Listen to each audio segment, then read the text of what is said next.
The recognition when 4-year-old Oliver walked into the coffee shop with his mother Rachel and immediately froze.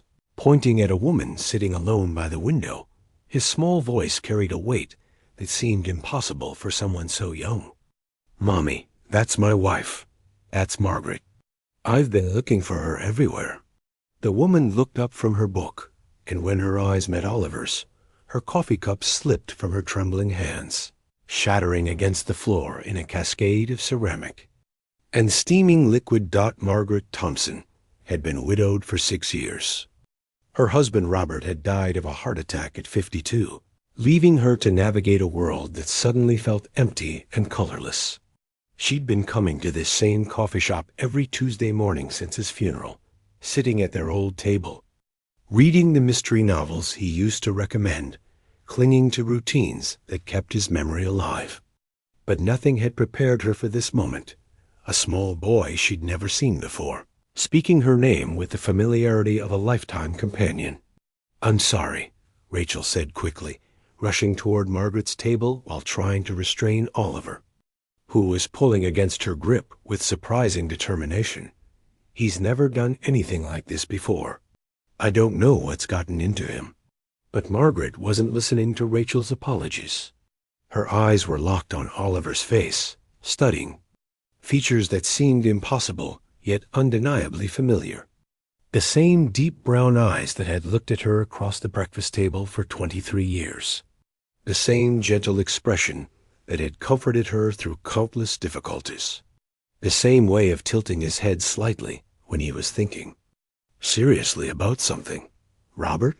she whispered, the name escaping her lips before she could stop it.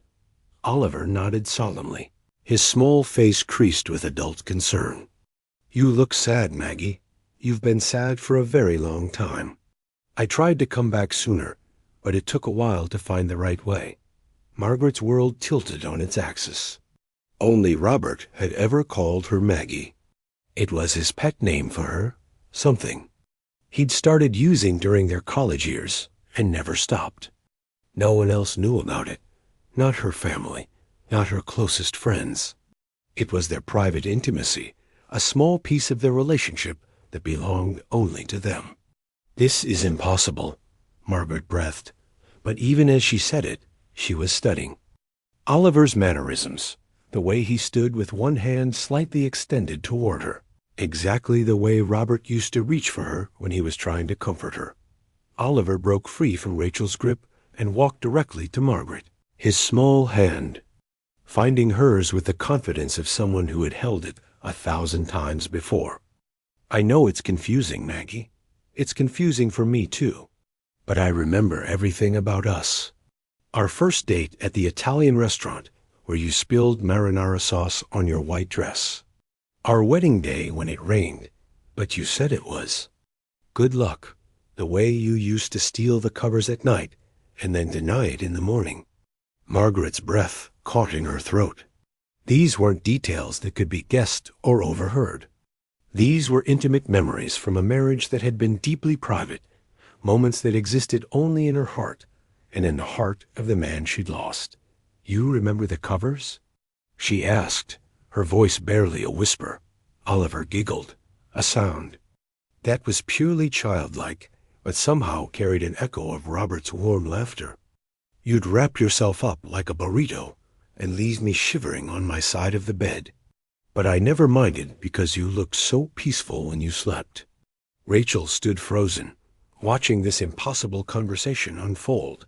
Her son was speaking with the intimate knowledge of a husband, recounting details of a marriage he couldn't possibly know about. But more than that, he was speaking with an emotional depth that seemed far beyond his 4 years. "Oliver," Rachel said carefully, "how do you know this lady?" Oliver turned to his mother with patient eyes. "I told you, Mommy. She's my wife. Well, she was my wife when I was Robert. Before I became Oliver." He looked back at Margaret with infinite tenderness. "I died too soon, Maggie. I wasn't ready to leave you, and you weren't ready to let me go. So I found a way to come back." Margaret felt tears streaming down her face as she stared at this impossible child who spoke with her husband's voice, who knew their most private moments, who looked at her with the same love that had sustained her for over 2 decades. "Robert died of a heart attack," she said, testing him. "Where did it happen?" "In our kitchen," Oliver replied without hesitation. "I was making you breakfast, scrambled eggs with cheese, the way you liked them. I felt the pain in my chest, and I knew what was happening. My last thought was that I hoped you wouldn't find me there, that someone else would spare you that." Margaret sobbed openly now. Robert had indeed died in their kitchen while making breakfast. She had found him there when she came downstairs, and the image had haunted her dreams for years. But Oliver was right. Robert's last conscious act had been trying to call 911, not for himself, but to spare her the trauma of discovering his body. "How can this be real?" Margaret asked, though part of her already believed it. Oliver climbed onto the chair beside her, his small body settling against her side with the natural ease of someone who belonged there. "I don't understand all of it either, Maggie. But after I died, I went to a place that was peaceful and beautiful. I could see you sometimes, especially when you were really sad, or when you were talking to my picture." He paused, his young face serious with concentration. "I could see how much pain you were in, how you stopped taking care of yourself, how you stopped doing the things that made you happy. And I knew that wasn't what I wanted for you. I wanted you to live, really live, not just exist." Margaret thought about the past 6 years, the way she'd withdrawn from friends, stopped painting, given up the garden they'd tended together. She'd been surviving, not living, trapped in grief that felt like a prison. "So I asked if I could come back," Oliver continued, "not as Robert, that life was finished, but as someone new who could still love you and help you remember how to be happy again." Rachel finally found her voice. "Oliver, you're 4 years old. You can't be someone's husband." Oliver looked at her with the patience of someone explaining something obvious. "I'm not Margaret's husband now, Mommy. I'm just Oliver. But I carry Robert's love for her, and I came back to help her heal." He turned back to Margaret, his small hand squeezing hers. "You don't have to be sad anymore, Maggie. Robert isn't gone. His love is still here, still real. But you have to start living again. You have to paint again, and garden again, and maybe even love someone new someday." "I could never love anyone else," Margaret protested. "Robert wouldn't want you to be alone forever," Oliver said gently. "He wants you to be happy. That's why I came back, to tell you it's okay to let go of the sadness and hold on to the love instead." Over the following weeks, an extraordinary relationship developed. Margaret began visiting Oliver and Rachel regularly, drawn by the impossible connection she felt to this child, who somehow carried her husband's essence. Oliver would share memories that only Robert could have known, offer comfort in Robert's gentle way, and gradually help Margaret begin to heal from 6 years of paralyzing grief. But it wasn't just about the past. Oliver, despite his young age, seemed to understand that Margaret needed to build a future. He encouraged her to start painting again, helped her plan a new garden, even suggested she join a book club to meet new people. "Robert always said you were too talented to hide your art away," Oliver told her one afternoon as they sat in her studio, surrounded by canvases she hadn't touched in years. "He used to brag about your paintings to everyone at work." Margaret smiled through her tears. "He did do that, didn't he? He was so proud of you. And he'd be proud of you now if you started painting again." Oliver picked up a brush, examining it with the curiosity of a child, but the appreciation of someone who understood its purpose. "Art is how you speak to the world, Maggie.